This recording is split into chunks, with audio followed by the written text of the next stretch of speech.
काल नागपूर जिल्ह्यामध्ये आणि त्यातल्या त्यात माझ्या मतदारसंघामध्ये काल सोलर इंडस्ट्री जी आहे त्या सोलर इंडस्ट्रीमध्ये एक्सप्लोजन होऊन नऊ अतिशय दुर्दैवी त्याच्यामध्ये मृत्युमुखी पडलेत।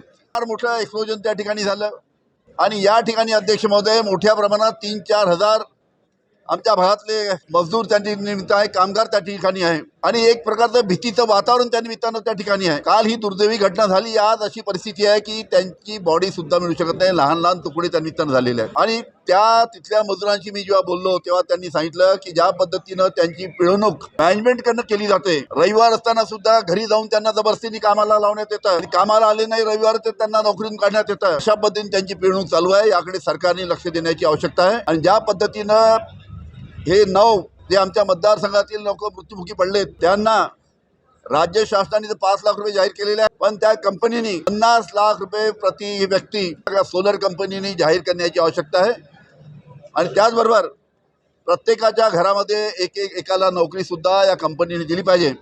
आज हा प्रश्न मी विधानसभेमध्ये मांडण्याचा प्रयत्न केला, पण माझ्या मतदारसंघातील सुद्धा हा प्रश्न असून सुद्धा मला विधानसभेमध्ये बोलू दिलं नाही। याच्यामुळे आम्ही सर्वांनी आज सभात्याग त्या निमित्तानं या विषयावर आम्ही केलेला आहे।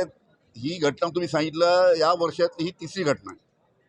आता 2 महिन्यापूर्वी एक इसम तशाच मृत्युमुखी पडला, त्याच्या पहिले सुद्धा अशा घटना झाल्या। वारंवार अशा ज्या घटना घडतात त्याच्यावर सोलर कंपनीने सुद्धा व्यवस्थित अशा पद्धतीच्या घटना घडू नये यासाठी काळजी घेतली पाहिजे। त्यासाठी राज्य शासनाने त्यांच्यावर काहीतरी नियम लागू केले पाहिजे। एक्सक्लुझिव्ह डिपार्टमेंट आहेत राज्य शासन केंद्र शासनाचं, त्यांनी त्यांना नियमावली करून दिली पाहिजे की या पद्धतीने तुम्ही ह्या सर्व गोष्टी हाताळल्या पाहिजे जेणेकरून पुढील काळामध्ये अशा घटना होऊ नये आणि दुर्दैवी लोक मृत्युमुखीमध्ये पडू नये या दृष्टीनं कंपनीने सुद्धा पावलं उचलण्याची आवश्यकता आहे। आता एक्सपर्ट्स त्या एक्सक्लुझिव्ह डिपार्टमेंटचे आलेले आहेत, ते संपूर्ण पाहणी करतील आणि आपला रिपोर्ट देतील।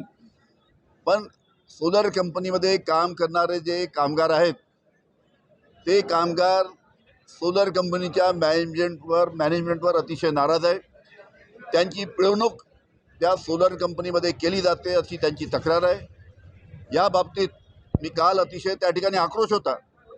त्या सर्व कामगारांना सांगितलं हे संपूर्ण प्रकरण थोडं 3-4 दिवस गेल्यानंतर मॅनेजमेंट आणि कामगार आणि जे जिल्हाधिकारी आहे बाकी अधिकारी आहेत त्यांच्याबरोबर आपली एक बैठक करून जे आपले प्रश्न आहेत ते प्रश्न मॅनेजमेंट समोर मांडण्यासाठी एक बैठक त्या निमित्तानं आयोजित करण्यात येईल अशा पद्धतीचे सुद्धा मी काल आश्वासन कामगारांना दिलेलं आहे। त्या पद्धतीची बैठक लवकरात लवकर आयोजित करण्यात येईल।